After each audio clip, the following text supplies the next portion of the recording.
Boa tarde. Ah, É uma enorme satisfação reencontrá-los em mais uma das tertúlias da Academia de Medicina de São Paulo. Desta feita, nós teremos o privilégio, a honra de ouvir nosso confrade, Dr. Cláudio Luiz Lotenberg. Cláudio Lotenberg vai nos brindar hoje com a sua exposição A Revolução Digital na Saúde. Cláudio Lotenberg, confrade muito conhecido, dispensaria apresentações, mas cumpro aqui o nosso ritual de apresentá-lo. Cláudio Lotenberg possui graduação em medicina, mestrado e doutorado em oftalmologia pela nossa Escola Paulista de Medicina, hoje Universidade Federal de São Paulo. Tem residência médica pelo Conselho Brasileiro de Oftalmologia e aperfeiçoamento em urgências oftalmológicas pela Manhattan Eye, Ear and Throat. Atualmente é membro titular da Sociedade Brasileira de Administração em Oftalmologia, presidente do Conselho Deliberativo do Hospital Israelita Albert Einstein, conselheiro da Fundação Nacional da Qualidade, assessor da diretoria do Conselho Brasileiro de Oftalmologia, CBO, membro da Sociedade Brasileira de Laser e Cirurgia em Oftalmologia, membro do Comitê da Federação das Indústrias do Estado de São Paulo, membro da University of Pittsburgh, vice-presidente do Conselho Deliberativo da Câmara Brasil-Israel de Comércio e Indústria e ex-presidente da United Health Group Brasil. Caríssimo Cláudio Lotenberg, contigo a palavra, por favor. Boa tarde a todos. Quero primeiro saudar todos os confrades na figura do meu querido amigo José Luiz Gomes Amaral, meu professor e meu amigo de tantos anos, e a quem eu tenho o privilégio de ter como uma referência nos meus destinos, nos meus desafios. E o que eu vou falar hoje é um pouco a respeito do momento digital da saúde. E a telemedicina é parte disso. Portanto, quando falamos de saúde digital, nós falamos de algo que é mais amplo do que simplesmente as mecânicas de telemedicina. Nós sabemos que a digitalização ela tem hoje um papel importante, desde os processos administrativos, as mecânicas assistenciais, o acesso à informação, e, finalmente, aquilo que talvez seja o ponto hoje mais polêmico entre nós, membros da comunidade médica, que é a relação direta da assistência, o que, evidentemente, pode ampliar muito o acesso, lógico, sempre salvaguardando os elementos que fazem parte das questões relacionadas à segurança do paciente e à privacidade de dados. Nós tivemos um momento especial que envolveu justamente a questão da pandemia. E a pandemia acabou, neste elemento, no sentido da telemedicina, criando um processo que estimulou a adoção da telemedicina como uma ferramenta de assistência. Nós sabemos que toda essa questão da regulamentação é algo bastante polêmico, mas o fato é que a telemedicina está regulamentada, está funcionando nos Estados Unidos desde 1996, na Grã-Bretanha desde 1998, e até em Angola ela está regulamentada. E aqui nós tivemos alguns movimentos, mas efetivamente o que nós percebemos é que esse movimento agora é um movimento definitivo para que a gente possa, de fato, adotar a telemedicina como sendo uma ferramenta fundamental em relação ao uso como prática de assistência. No Hospital Israelita Albert Einstein, isso já vinha sendo algo bastante representativo, né? Nós vimos aí movimentos importantes em relação à utilização de pronto atendimento, mas aqui vocês podem constatar que, no momento que nós colocamos a telemedicina como elemento de triagem, isso se acentua a partir de março de 2020, justamente quando a pandemia passa a ter um importante papel no contexto da assistência, nós vimos que o atendimento presencial no pronto-socorro cai. E é interessante, confrades, porque o NPS, que é um indicador de satisfação por parte dos usuários dos serviços de assistência médica, ele é melhor na telemedicina quando é comparado com os indicadores dos pacientes que são atendidos presencialmente nos serviços de urgência e emergência. Portanto, quem utiliza gosta. E eu vou além. Quando utiliza, em cerca de 65% das vezes, em até 2 meses, volta a utilizar num segundo momento. E aqui o reflexo daquilo que a gente consegue observar das quedas de atendimento das unidades de pronto atendimento dentro do sistema Einstein, justamente pelo impacto da pandemia do Covid. Ou seja, hoje nós temos aí um número de casos que cai bastante, a mediana de tempo entre o início dos sintomas e a chegada à UPA também tem aí uma mudança importante, portanto, foi todo um ambiente dentro da assistência que corroborou, logicamente, para que a telemedicina ganhasse um papel importante dentro do Einstein e fora do Einstein.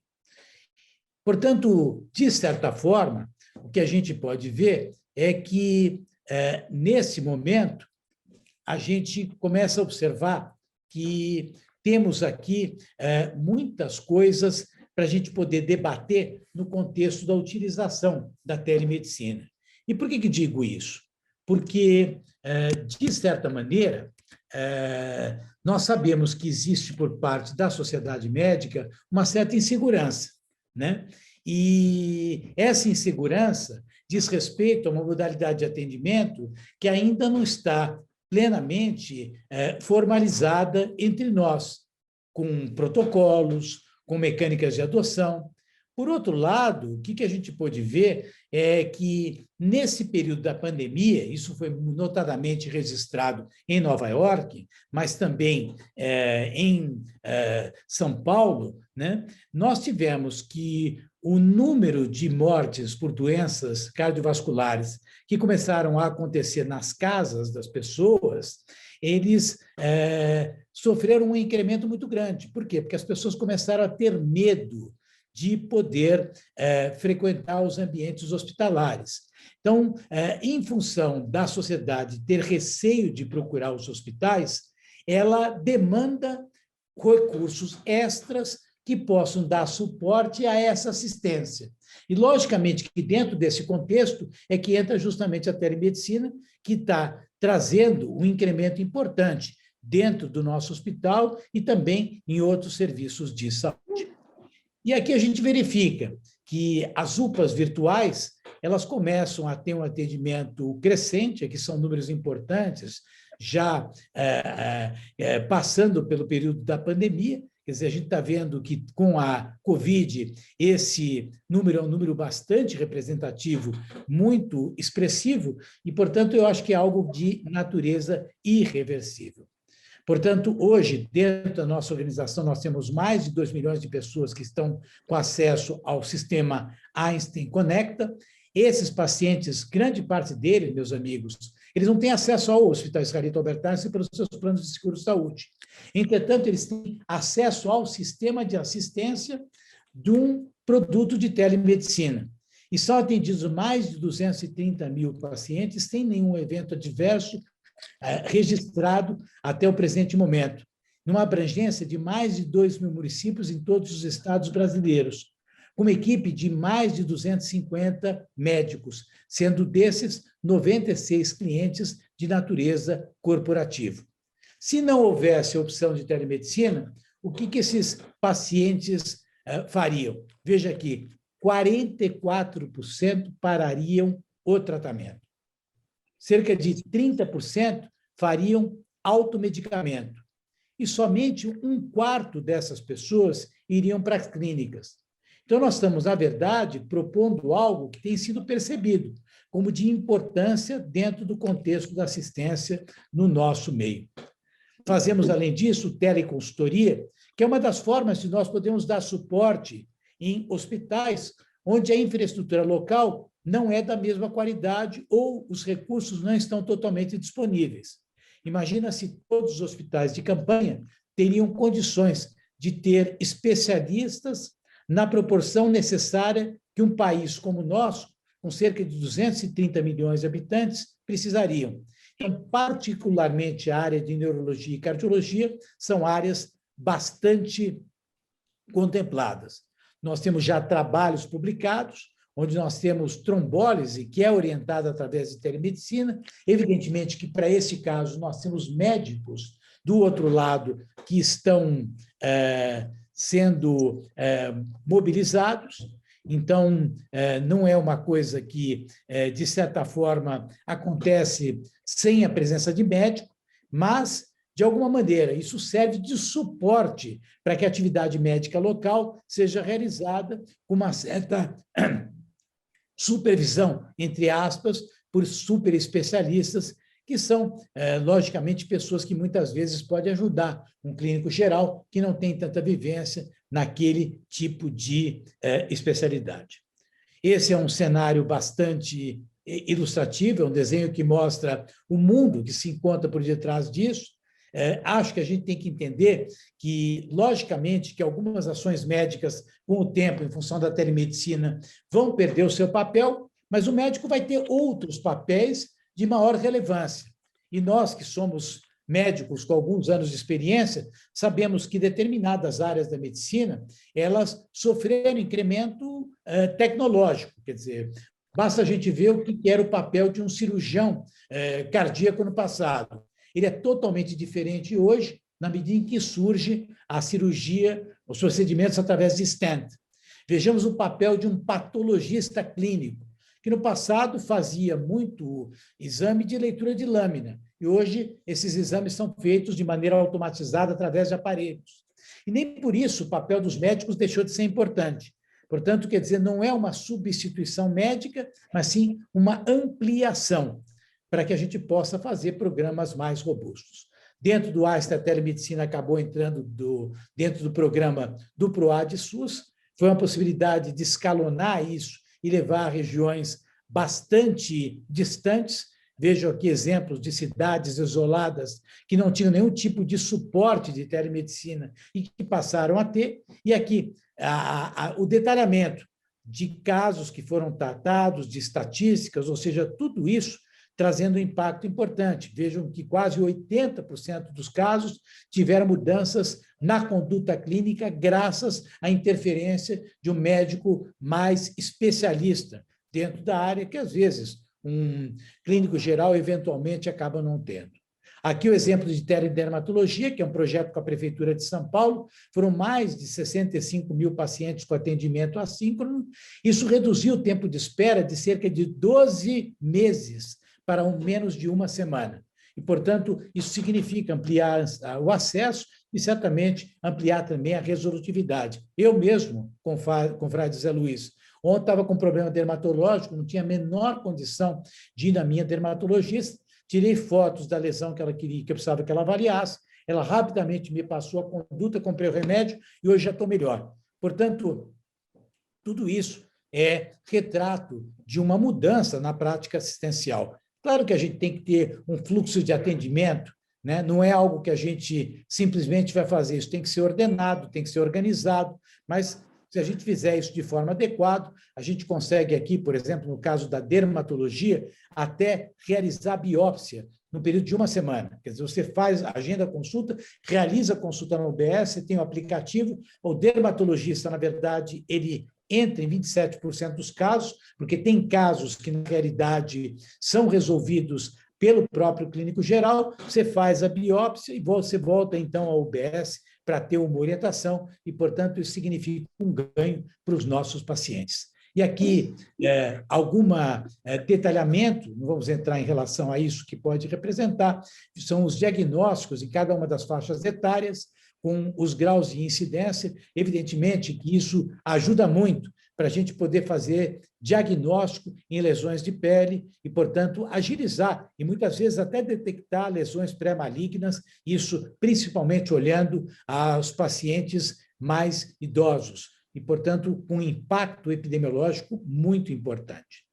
de novo, quer dizer, aqui a gente pode ver como é que a gente faz screenings, questões da utilização de algoritmos, todo o fluxo de desenho para a gente poder fazer a questão da teledermatologia. De fato, é um exemplo que, de certa forma, acaba dando bastante segurança. Veja que 42% dos pacientes, a gente tem pouca confiança, 33% com bastante confiança e 25% que fica confiante. Portanto, com a teledermatologia, muda muito esse contexto. Quer dizer, todos os médicos que dão suporte acabam, na verdade, sentindo que isso é algo que agrega valor dentro da prática assistencial. Portanto, é algo que eu tenho defendido. O que o paciente nos diz? Ele, em geral, acha o atendimento excelente, em geral, ele qualifica isso como sendo algo bastante diferenciado, e o elemento da humanização, que é algo que nós questionamos, todos nós que somos médicos,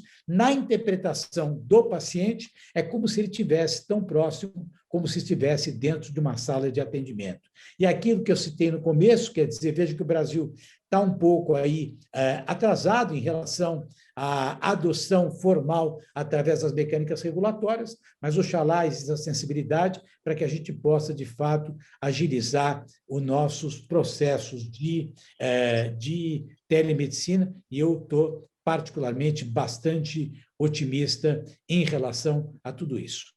E com isso, Zé, eu encerro a minha apresentação, pelo menos da parte formal, e, logicamente, se os confrades quiserem debater, eu estou mais do que à disposição para poder conversar com vocês. Muito obrigado. O assunto é um assunto extremamente interessante e é fascinante como a pandemia, ao lado de tanta tristeza, de tantos problemas, ela nos abre um novo mundo. É um novo mundo que nós sabíamos que existia, nós tínhamos notícia dele, mas um certo ponto nós não nos preocupávamos diretamente com ele. E aqui a pandemia nos apontou, não apenas nos apontou a direção a seguir, mas nos fez caminhar na direção correta. E aqui nós estamos aproveitando os encantos desse novo mundo que nos foi aberto pela revolução digital. Eu vou começar fazendo algumas perguntas para você, Cláudio, porque ah, a primeira dúvida que eu tenho é por que razão nós demoramos tanto, não? Nesse último diapositivo que você nos mostrou, nós estamos chegando mais de 20 anos atrasados. Eu já tinha ouvido falar sobre muito da telemedicina nas discussões da Associação Médica Mundial. Em 99, a Associação Médica Mundial fez uma declaração, que foi a Declaração de Tel Aviv, que conclamava as associações médicas de todos os países a se debruçarem sobre o assunto e estudarem de que maneira poderiam se posicionar com relação à telemedicina, à saúde digital. Bom, isso foi em 99. Por que razão nós demoramos tanto para chegar aqui aonde nós estamos? O, Algumas especialidades, a patologia, a radiologia, enfim, foram muito mais depressa ao ponto. E nós tivemos as primeiras manifestações de regulação nessas áreas. Mas por que razão? Então, por que razão nós demoramos tanto para chegar aonde nós estamos? Esta é a primeira dúvida. Em várias outras áreas, nós brasileiros, a medicina brasileira esteve sempre na vanguarda. Por que razão, desta vez, nós demoramos tanto para chegar lá? Qual é a sua visão disso? Veja, não é simples, porque são vários fatores que a gente tem que levar em consideração dentro de uma adoção de uma ferramenta dessa natureza. Mas eu acho que aqui o ponto mais consistente diz respeito aos aspectos relacionados a uma cultura relacional, né? Nós, brasileiros, e eu acho que não é infrequente, nós conversarmos com pessoas que viajam, inclusive em países cuja tecnologia médica é bastante robusta, como é o caso dos Estados Unidos, né? E as pessoas, embora sejam bem atendidas no sentido técnico, elas, em geral, contestam muito a qualidade do atendimento. E aqui no Brasil, muitas vezes, nós temos cenários onde essa qualidade técnica, ela às vezes não tem o suporte tecnológico que se encontra nesses países, mas a experiência do paciente ela é melhor. Então, no contato humano, nós, de fato, desenvolvemos habilidades que outras culturas médicas não desenvolveram. Então, eu acho que isso é um primeiro elemento que dificulta a adoção de uma ferramenta como sendo a telemedicina. A segunda questão, eu acho que aí deriva, e eu não quero responsabilizar, mas de um debate que deveria ser mais amplo e de um conhecimento das vantagens, inclusive para o médico, de adotar a telemedicina. Por quê? Porque o médico, muitas vezes, tem o seu tempo ocupado com tarefas que não necessariamente teriam que ser feitas por ele. E aí não estou falando de mudança de prática médica, senão pacientes que têm que retornar, pacientes que têm que fazer um retorno, certas questões que são muito triviais e simples. Inclusive, pelo fato da telemedicina não ser regulamentado, o médico que poderia estar utilizando ela para essas coisas mais triviais acaba não sendo remunerado. Então, este sentimento, e por favor, estamos entre colegas, e eu não quero aqui criar um cenário diferente da visão de um médico que também exerce a medicina, ele se manifesta e acaba sendo entendido como um sentimento corporativista. E eu acho que o corporativismo nasce quando a gente, de certa maneira, não explica as vantagens que isso pode trazer, né? Porque se eu, como médico oftalmologista, puder dedicar mais tempo ao paciente cirúrgico e, eventualmente, ter uma conjuntivite através de um contato visual como esse que nós estamos vivendo nesse momento, certamente eu vou estar colaborando para um paciente que eu vou reter na cirurgia e que precisa de mais atenção.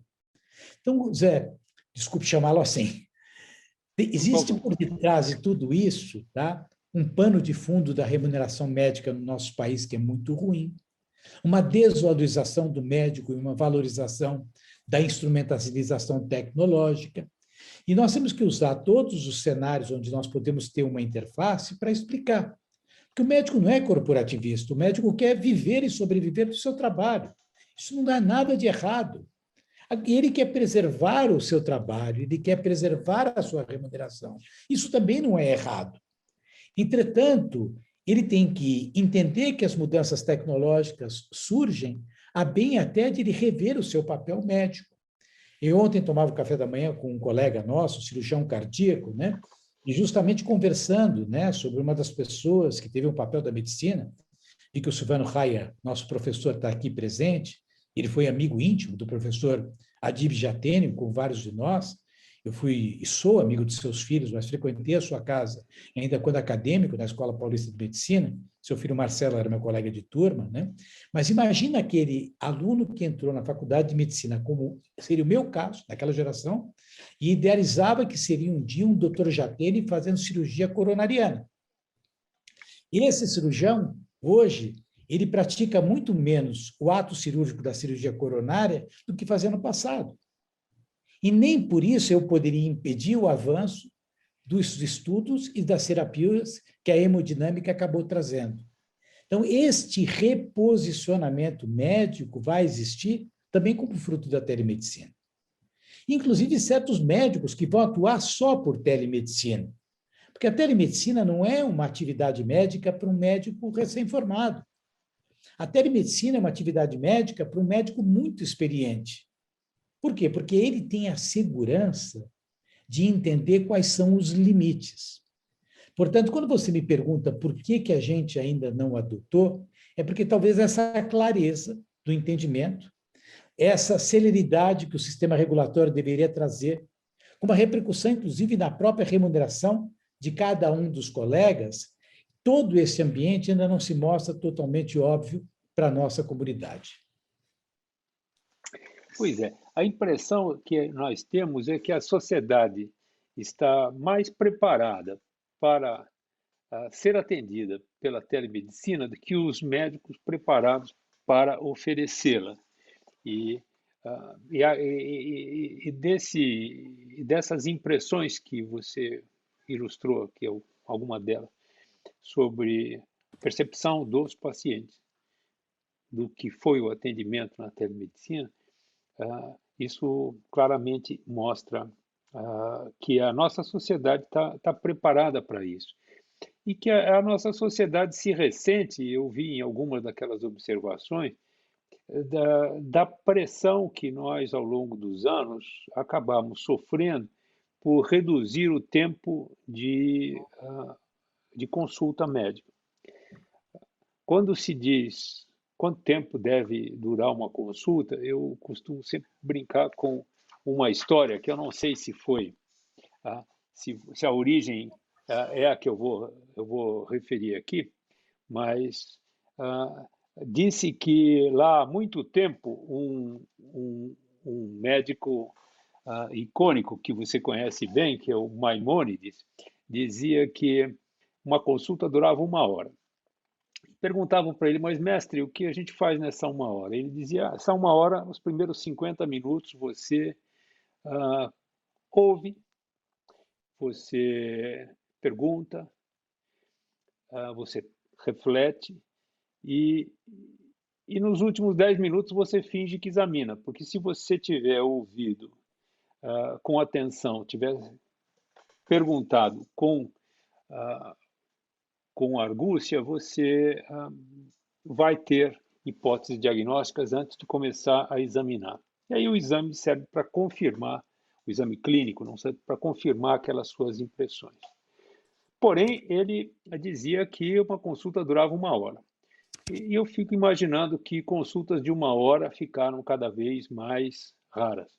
E em 5 minutos, 10 minutos, quando se pede para o médico examinar o paciente em 15 minutos ou menos, fica praticamente impossível você fazer todas as perguntas e ouvir, sobretudo ouvir todas as respostas que você deveria ouvir.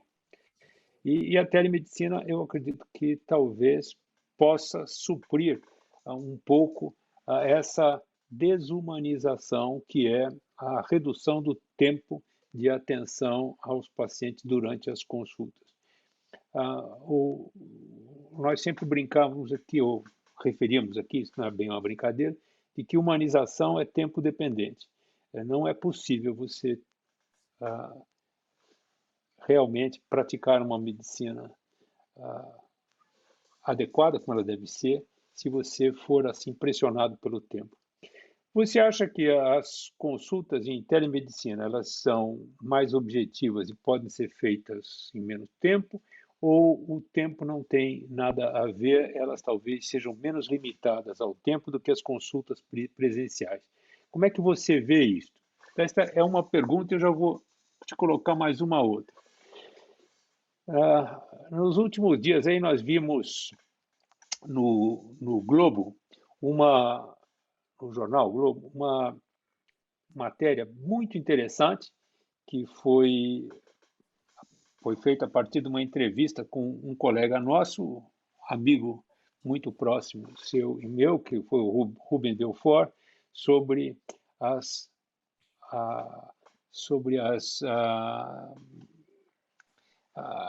vamos dizer, sobre os olhos, mostrando os olhos vistos como uma porta para o sistema nervoso, para o interior do organismo. E ali ele ilustrava várias manifestações da Covid no globo ocular. E eu achei tão interessante, tão fascinante aquilo, e fiquei imaginando que agora, todos com a telemedicina, todos os médicos, até os não oftalmologistas, têm esta porta aberta para o sistema nervoso central. Tem os olhos ao seu alcance, porque eu, como um clínico, posso muito bem me valer de uma teleinterconsulta com um oftalmologista para ele me contar um pouquinho melhor o que ele está enxergando nos olhos do meu paciente.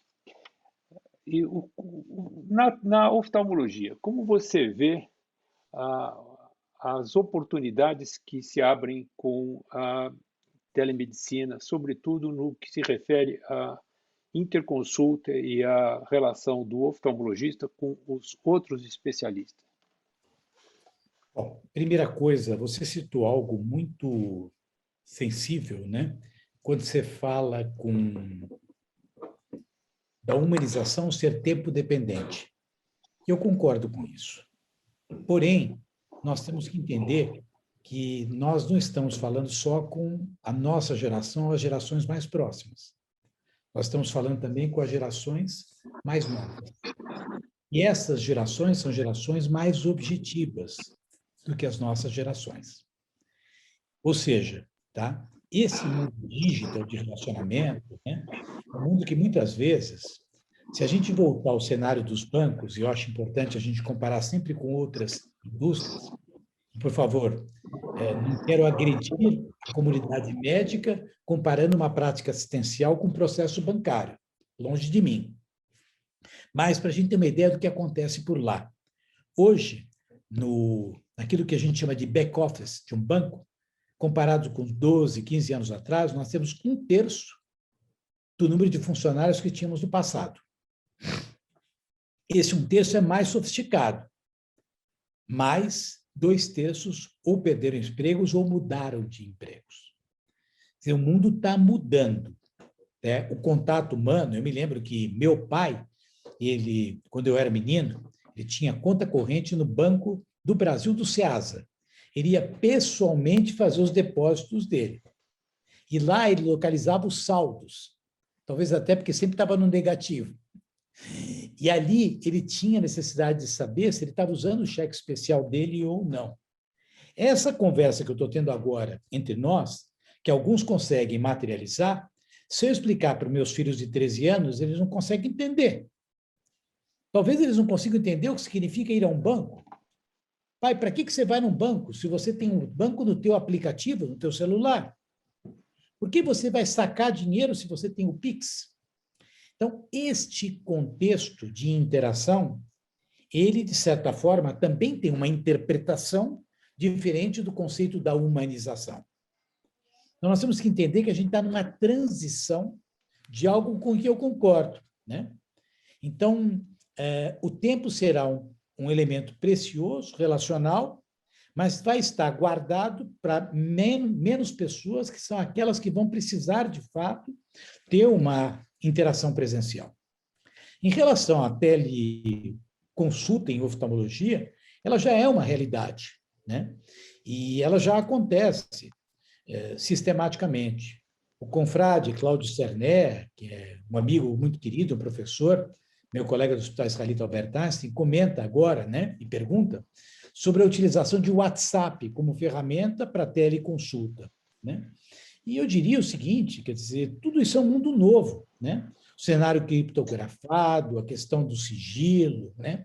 Utilizar determinadas ferramentas, essas coisas naturalmente vão se resolver na medida em que a gente regulamentar o exercício da telemedicina. Porque aí as plataformas também vão estar bem estabelecidas. Mas no momento que isso não acontece, a gente acaba não tendo um suporte para isso. Em teleoftalmologia, que o Rubens Belfort citava, eu já faço isso há bastante tempo. Hoje existem aparelhos que permitem que você faça exame de fundo de olho à distância, né? Eu mesmo estou envolvido num processo relacionado a isso. Agora, ainda acho que ninguém vai indicar um transplante de córnea pelo telefone. Podemos fazer até uma segunda opinião, que vai ser frequente por telemedicina. A gente pode até avaliar determinados exames e não ter a necessidade de um retorno. Mas a gente não vai indicar uma cirurgia de catarata ou de miopia, uma exército de um tumor de pálpebra, por telemedicina. nós vamos ter que ver esses pacientes, né? Vejam que até a teledermatologia, quer dizer, quando ela vai fazer uma biópsia, ela indica, mas ela quer ver o paciente presencialmente. Então, são condições que eu acho que a gente vai ter aí, em cada uma das suas especialidades, né, um maior ou um menor aprofundamento, e a tecnologia ela vai avançar e vai trazer respostas também nesse sentido. Muito bom, muito obrigado. Alguns confrades têm acesso direto ao microfone, se algum quiser fazer uso da palavra, ou quiserem levantar a mão no, ali na ferramenta Reações do Zoom, ela permite também isso, ou então quiserem fazer como o Cláudio, o confrade Cláudio fez no bate-papo, pode colocar suas perguntas ali. Deixa eu te perguntar uma coisa, Cláudio. Você falou sobre ver o paciente, não é? Existe ainda uma certa polêmica sobre se a primeira consulta deveria ser feita presencialmente ou não. Eu tenho lá as minhas dúvidas, porque discute-se muito hoje também a autonomia do médico. Será que o médico não deveria ter autonomia para decidir quando a primeira consulta é essencial e quando a primeira consulta não é suficiente? Porque, como você disse aqui na dermatologia, antes de realizar certos procedimentos, o médico gostaria de ver o paciente presencialmente. Mas até para saber se é importante e quando será essa visita presencial, a telemedicina poderia nos ajudar muito. Agora, na pandemia, nós estamos usando largamente isso para saber, antes de ir ao hospital, antes de ter ou a clínica, ter a consulta presencial, nós buscamos preferencialmente a telemedicina. Como é que você vê isso, a questão da primeira consulta, Cláudio? Olha, eu acho que isso aqui é uma questão de vínculo, né? Eu acho que a gente vai ter aí uma série de interfaces, de momentos nos quais nós vamos ter, de fato, a oportunidade de exercer a teleconsulta, né? Mas estabelecer um vínculo, sim, uma relação presencial num primeiro momento, eu acho muito difícil. O que você pode fazer, antecedendo esse encontro entre duas pessoas, né? Logicamente, fazer alguma triagem, levantar alguns dados, solicitar que mande exames, até fazer parte da anamnese. Mas imaginar que um vínculo de confiança acontecerá sem, pelo menos, um encontro presencial, né? Eu acho realmente muito difícil, né? Ainda acho que a confiança ela se faz através de uma identidade que se estabelece dentro de uma relação presencial, né? Para quem estudou liderança, né, e comunicação, e isso existem exercícios que são feitos, inclusive, com cavalos, Zé Luiz, porque o cavalo não conversa, mas o cavalo sente. E eu tive a chance de fazer um treinamento em dada ocasião com cavalos, né, e comecei a contar para o treinador que eu tinha medo de animais, o cavalo chegou com a sua crina e encostou no meu ombro, né? E eu falei, o que é isso para o treinador? Ele falou, ele não entende o que você está falando, mas ele sente que você tem medo. Quando ele chega perto, ele está passando para você determinadas condições para que você não tenha medo dele. Então, muita coisa no sentido da empatia, muita coisa que a gente hoje classifica como sendo um carisma, né? Isso é fruto de uma relação que presencialmente ela se estabelece com vínculos muito mais fortes. Então, eu pessoalmente, por mais que possa, para minha prática médica, ter elementos que possam assegurar um bom atendimento, eu não me restringiria a ter uma relação pautada pelo tecnicismo, porque eu não acredito em algo perene. Mas um mundo com respeito a todos os presentes, né?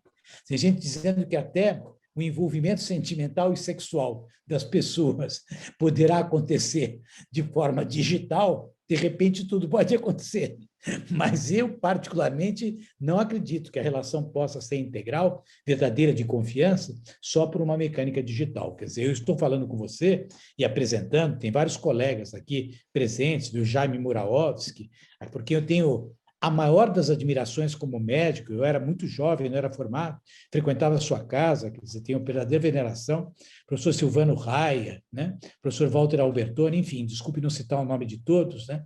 Mas são pessoas que são icônicas para mim, né? Imagina se eu teria o mesmo sentido de admiração por elas, se por acaso eu nunca tivesse estado com elas. Quer dizer, poderia até ter certo tipo de admiração, é verdade, mas nunca a empatia, a liberdade, quer dizer, o entusiasmo que uma relação nasce quando ela é presencial. E eu acho que na relação médico-paciente tem muito a ver isso. Muito bom. Posso fazer uma pergunta? Faz favor, por favor. Boa tarde a todos. Cláudio Sarney aqui. Cláudio, parabéns pela sua brilhante exposição, concisa, precisa. Em relação, eu fiz uma pergunta por escrito, vou fazer pessoalmente agora, mas eu só queria comentar que uma das virtudes, eu acho, dessa telemedicina é que, principalmente na pandemia, eu tenho vários doentes de outros estados, alguns de outros países, e eles fizeram o primeiro contato comigo através da telemedicina. Claro que eu deixei evidente que, para se tomar uma conduta mais embasada, seria necessário, no devido momento, a consulta presencial. Mas eu acho que essa é uma ferramenta muito importante que está aí para ficar, não tenho a menor dúvida disso. A pergunta que eu fiz por escrito, já vou fazer agora de viva voz, o professor Shaw, ele fez um treinamento com os professores da USP algum tempo atrás, no início da pandemia, faz um ano e pouco, e ele chamou a atenção de que todos nós utilizamos o WhatsApp para tudo, né? Absolutamente tudo, e é um método extremamente democrático, rápido, eficiente, etc. Entretanto, ele alertou a todos os participantes do curso que deveriam evitar o uso do WhatsApp, apesar da comodidade, para fazer uma consulta, uma teleconsulta. Primeiro porque o WhatsApp não é autorizado pelo Conselho Federal de Medicina para essa atividade, para esse ato médico, porque ele pode propiciar fraudes, pode propiciar coações por parte de pacientes gravando o WhatsApp, distorcendo a conversa, etc.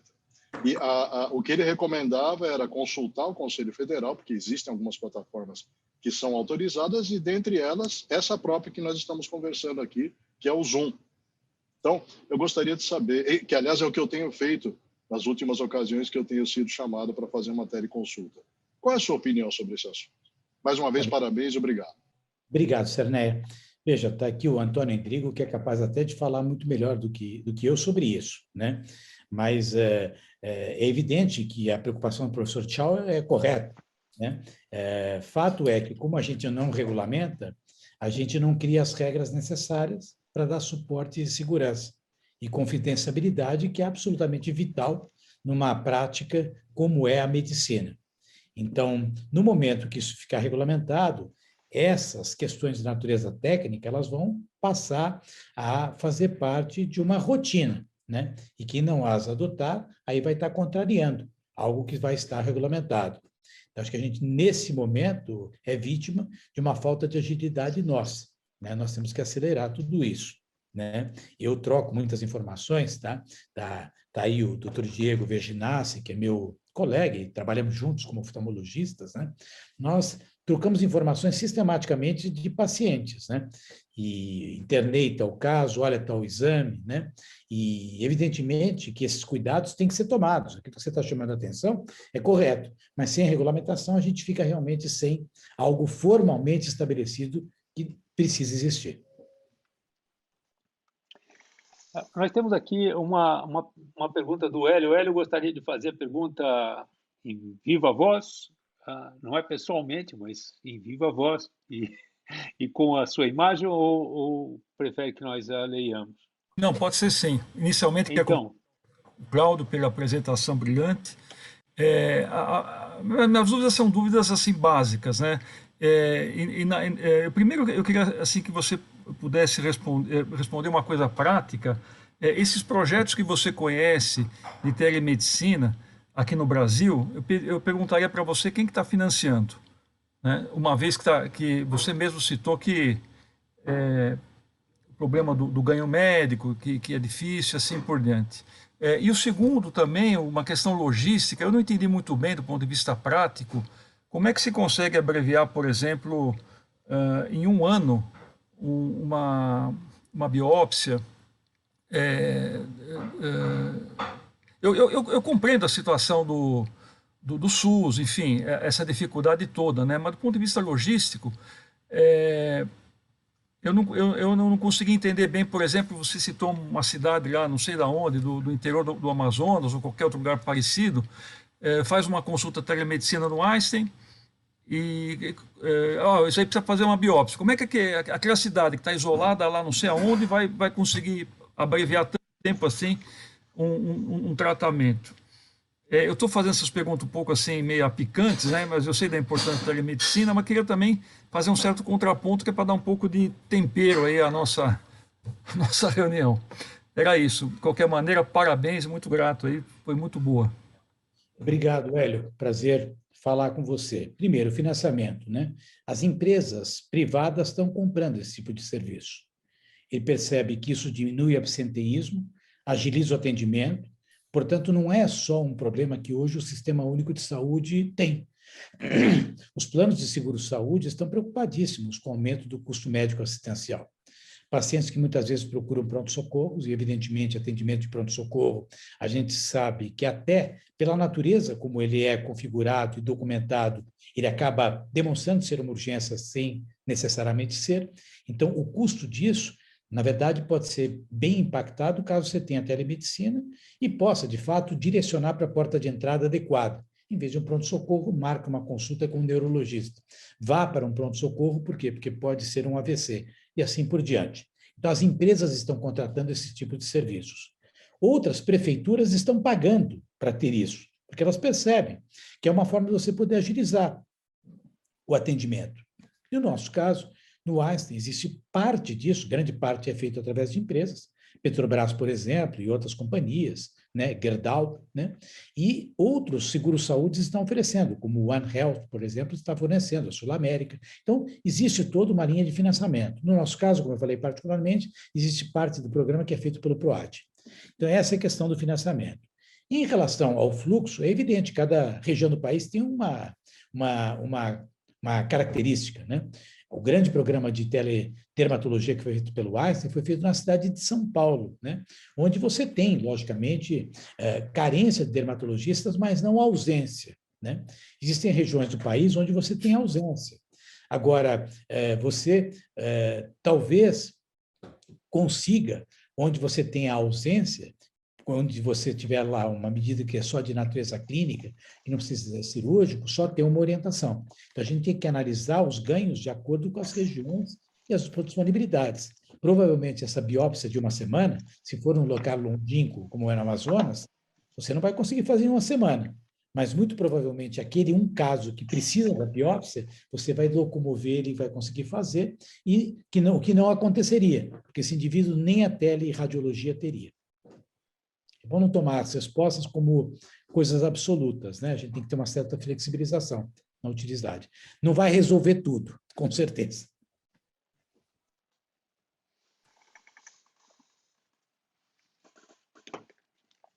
Muito bom.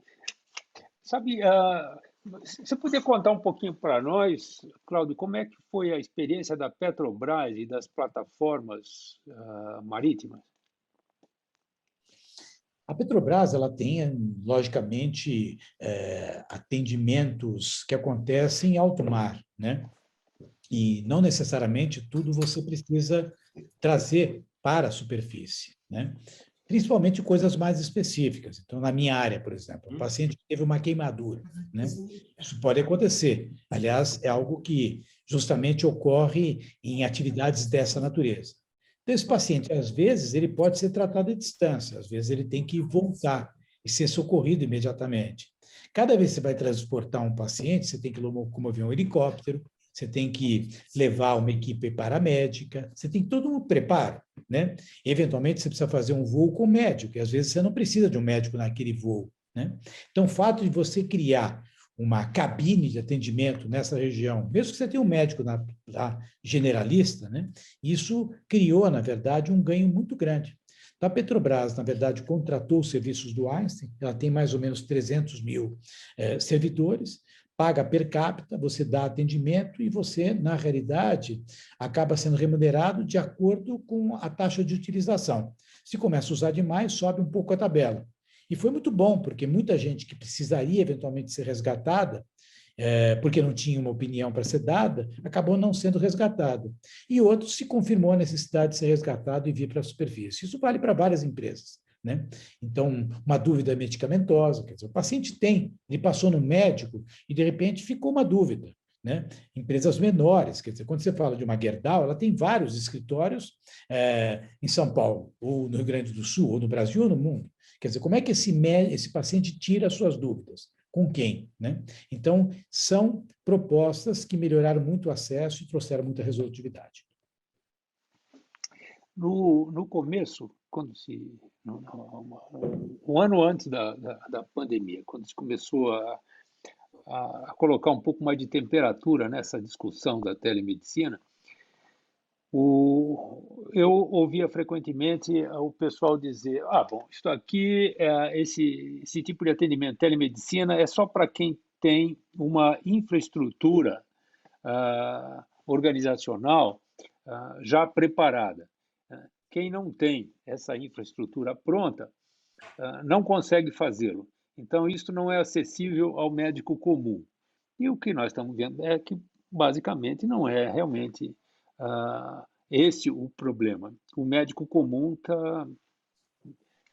tem um pouco de timidez no sentido de se aproximar da telemedicina. É mais ou menos como a história do cavalo, e você não querer chegar muito perto dele, né? Então, só quando ele se aproxima muito de você e você percebe que ele não te faz mal, é que você começa a se aventurar numa relação mais próxima. Você, com toda a experiência que você construiu lá no Einstein, na atenção com a telemedicina, que já é bastante antiga, como é que você acha que mensagem você levaria ao médico comum, aquele médico que trabalha no seu consultório, que trabalha isoladamente, que não dispõe de uma infraestrutura, de uma organização lhe dando apoio?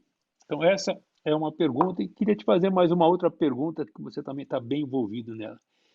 Nós não aprendemos telemedicina na faculdade, e tem pouquíssimas faculdades no Brasil que se preocupam em oferecer telemedicina como parte da educação médica.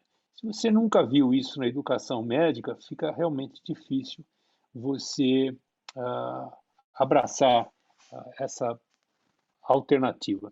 Como é que você vê o impacto da telemedicina sobre a educação médica? Primeiro, sabe, Zé, eu acho que existem certas questões que não são respondidas com tecnicismo, e sim com visão de liderança, tá? E eu acho que muitas vezes as pessoas respondem coisas sem ter conhecimento exato do ambiente. 85% das cidades brasileiras, tá, têm acesso à banda larga de internet. 85%. Então, faltam 15%. Utilização de smartphones no Brasil já foi de 10%. Hoje, 45% da população utiliza smartphone. Isso vai progredir.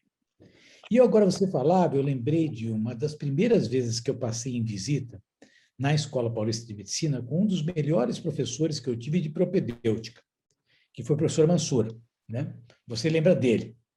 Muito. E eu perguntei para ele sobre eletrocardiograma, e eu imaginei, como é que ele fez para aprender eletrocardiograma se ele não podia ter tido aula com o Dr. Pfefferman, que era da mesma geração e que dava aula para a gente, né? E ele me deu a entender que ele aprendeu eletrocardiograma na unha, né? Então, muitas coisas na medicina nós aprendemos no exercício diário de nossas atividades, né? Essa resistência, eu acho, que é algo natural no contexto da nossa vida, mas que tem que ser superada, sabe? Muitas questões que trouxeram oportunidade. Veja, nós temos agora inteligência artificial, né, fazendo diagnóstico automático de imagem. Então, sai o raio-x, por quê? Porque 85% dos exames radiológicos de tórax são normais. Então, hoje, por inteligência artificial, você faz laudo, né? Que perigo, pode ser que tenha erro. É verdade. O radiologista também nunca erra. Então, a gente tem que começar a lidar com coisas para, de fato, fazer com que elas se aprimorem ao longo dos anos, ao longo do tempo. Quando você fala, sabe, sobre treinamento, né, tem coisas que, de novo, eu imagino, a gente vai aprender de maneira formal. Então, a mecânica da telemedicina, gente, não tem nenhum segredo. A teleradiologia será diferente da teledermatologia. A teleoftalmologia vai ser diferente da telecardiologista. Quer dizer, eu não vejo um cardiologista fazendo um acompanhamento, ele sozinho, de um paciente na casa dele. Mas eu vejo ele dando suporte para um especialista, aliás, um suporte como especialista para um clínico geral numa região onde você não tem um cardiologista. Então, a criatividade faz parte do exercício dessa atividade. De onde surgiu a ideia de trazer a telemedicina para o Brasil e para o Hospital Israelita Albert Einstein, né?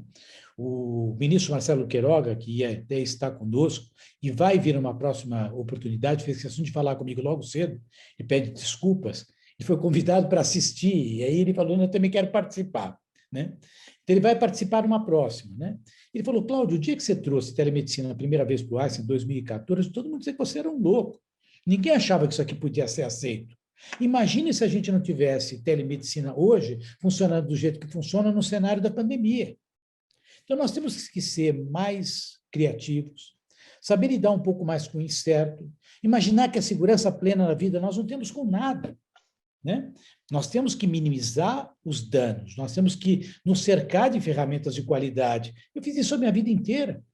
Quando eu olho num pronto-socorro em Israel, em 2014, que você teve a chance, inclusive, de visitar várias ocasiões Israel, e eu vi que não tem criança no pronto-socorro, eu pergunto, como é que atende criança aqui? Ah, a gente atende através de telemedicina. E o que aconteceu? Aconteceu que só 1/3 das pessoas começaram a trazer os filhos para os hospitais. E desses, aproximadamente 15% internava, ou seja, quando vinha era porque era coisa séria.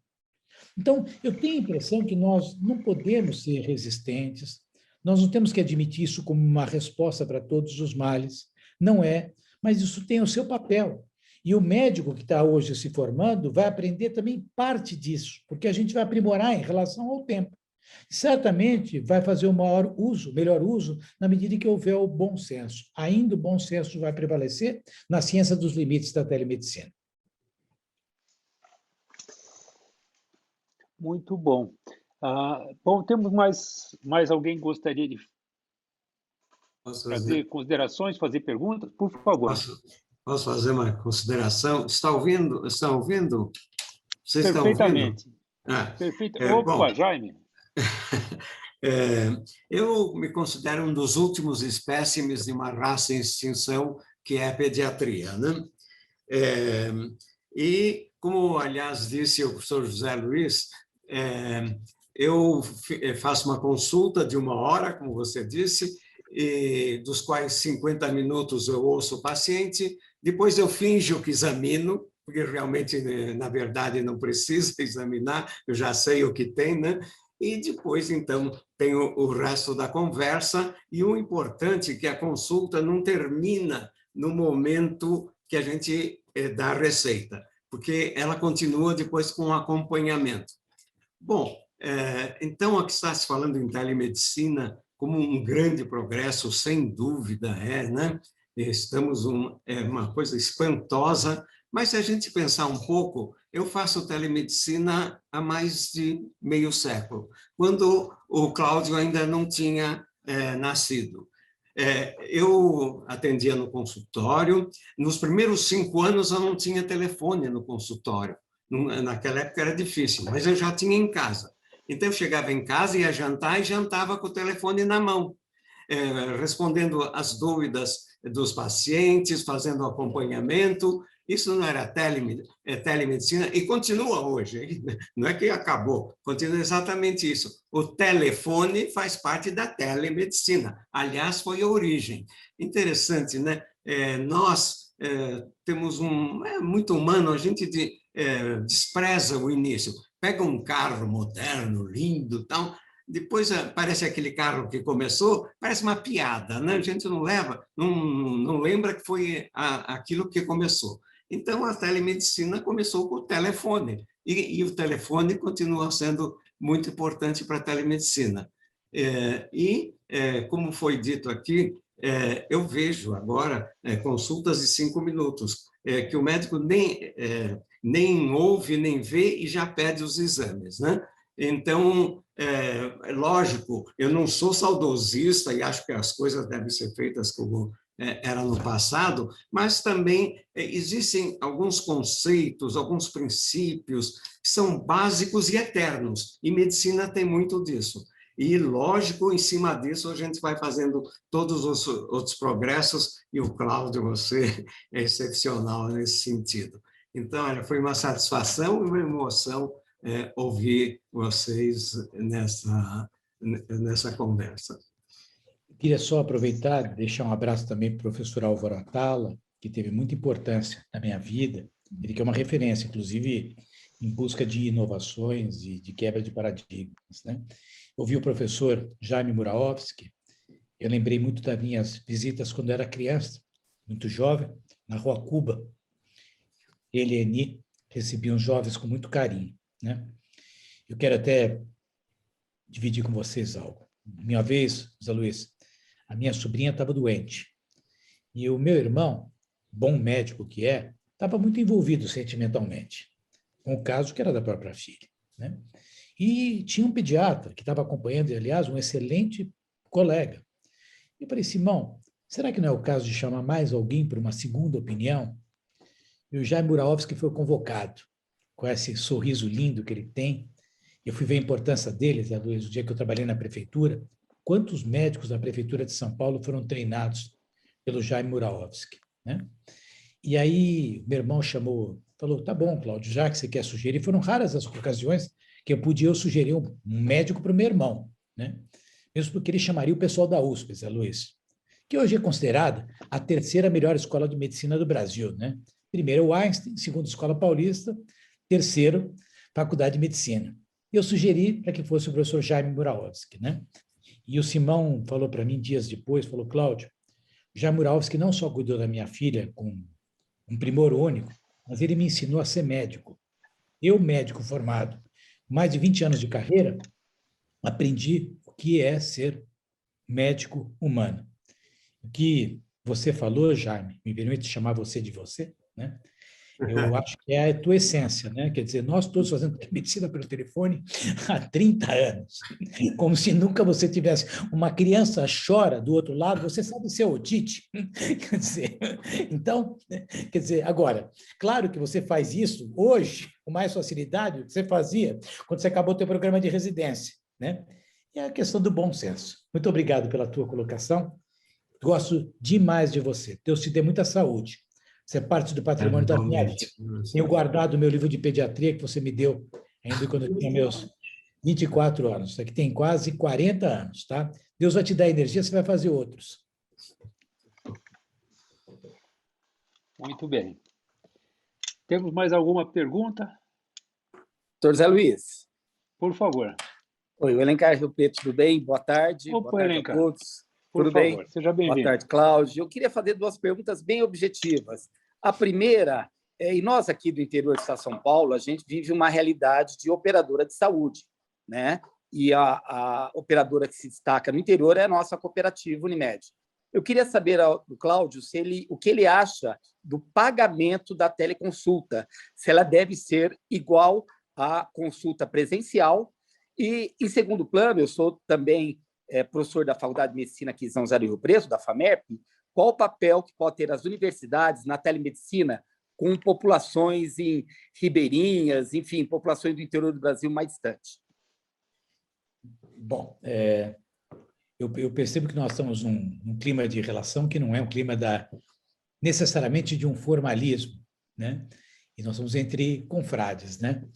Então, eu vou dizer o seguinte para você, Alencar. Dizem que tinha 2 homens muito pobres que queriam pedir esmola. E eles foram na porta da igreja e um escreveu judeu e outro escreveu católico. Não preciso dizer para você o que aconteceu. Todo mundo passava e dava dinheiro, estava na porta da igreja para o católico. E o judeu não tinha nada, não recebia nada. E mesmo aqueles que não iam dar, até para provocar, davam mais dinheiro ainda mais para o católico. O padre sai, encosta naquele que está escrito judeu e diz, puxa, o que o senhor está fazendo aqui na porta da igreja? Vai para a sinagoga, lá vão te ajudar. Aqui, ou não vão dar, ou vão dar para o outro só para provocar. Ele levantou o óculos, olhou para o outro do lado e falou assim, Jacó, ele quer ensinar a gente a fazer negócio. O que eu quero dizer para você? Tá? A mecânica remuneratória é evidente que tem que acontecer. Agora, ela serve uma dinâmica de mercado, né? Onde você não tem nada, você, lógico, pode precificar mais. Onde você tem uma coisa, você talvez possa precificar menos. Agora, o que acontece? A telemedicina não tem barreira geográfica. Deixa eu lembrar algo para todos vocês. Vocês sabem que grande parte do suporte de telemarketing, tá? De teleatendimento, dependendo da língua, principalmente na questão dos ingleses, acontece, de língua inglesa, acontece na Coreia. Então, você, na verdade, tem o atendimento, e na Índia, você tem o paciente consumindo um serviço nos Estados Unidos, ele faz a ligação, quem está atendendo não é o profissional que está lotado nos Estados Unidos, é um indiano. Isso vai acontecer também na questão da medicina. A gente tem que estar atento.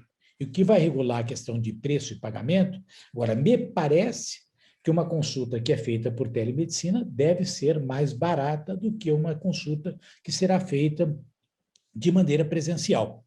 Presencial será valorizado. Acho que a gente vai receber talvez menos pela telemedicina, mas a presencial nós vamos ter que valorizá-la e aí sim até ela vai ter uma valorização, uma remuneração mais justa.